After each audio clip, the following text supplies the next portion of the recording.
So even people that may not have symptoms sometimes think, oh, this is what life has to be.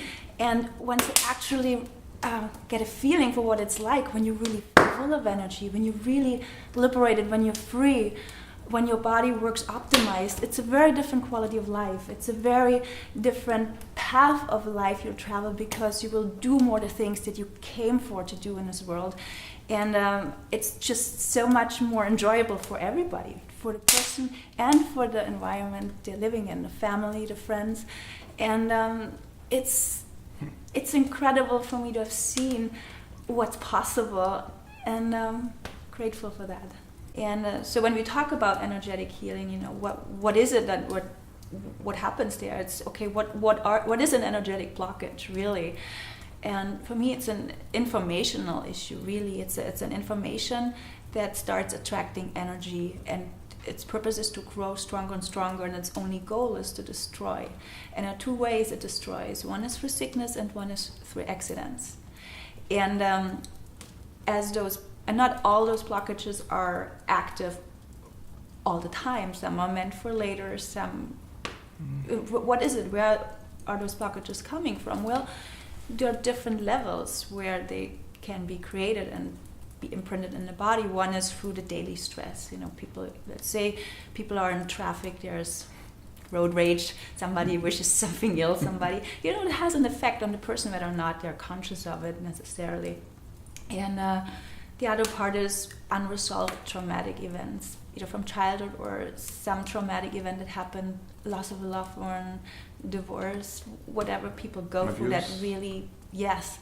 And let's get back to this a little later, but because I do want to talk about the third level, the deepest layer of blockages, which is what we bring into the world. And what I mean by that is, how you have certain family fates or certain medical histories that get repeated generation after generation.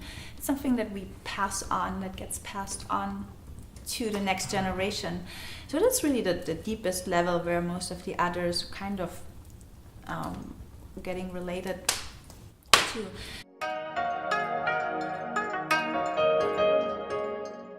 First of all, it's a decision to say, I'm choosing to forgive, whether or not I'm feeling it yet. But I'm choosing to forgive, and I'm no longer feeding that blockage. And once we do that, it's amazing what will happen.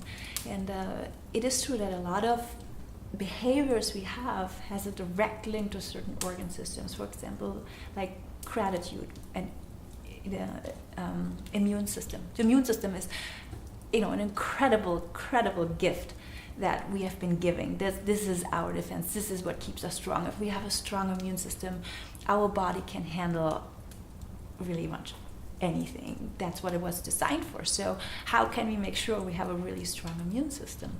And gratitude is really, really bringing that up. It's really...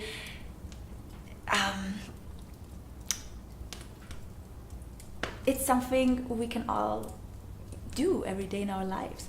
And often we say, oh, there's nothing we can be grateful about because we feel so bitter about something. And then, no, make it a practice. Just still go and say, what are 10 things that you're really grateful about? And you will find some things when you're really honest with us. And sometimes doing that step will help then forgive. Sometimes it helps to do things in order a little bit.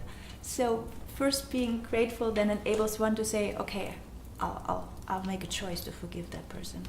Because the third one, acceptance, that you were referring to, which very closely is related to the nervous system, is probably one of the harder ones to understand. Like, how do we accept things? How do we really, really accept things on all levels? Not just with the head, not just a different part of us. And so first going through the steps of gratitude and forgiveness makes it much easier than to come to the stage of acceptance.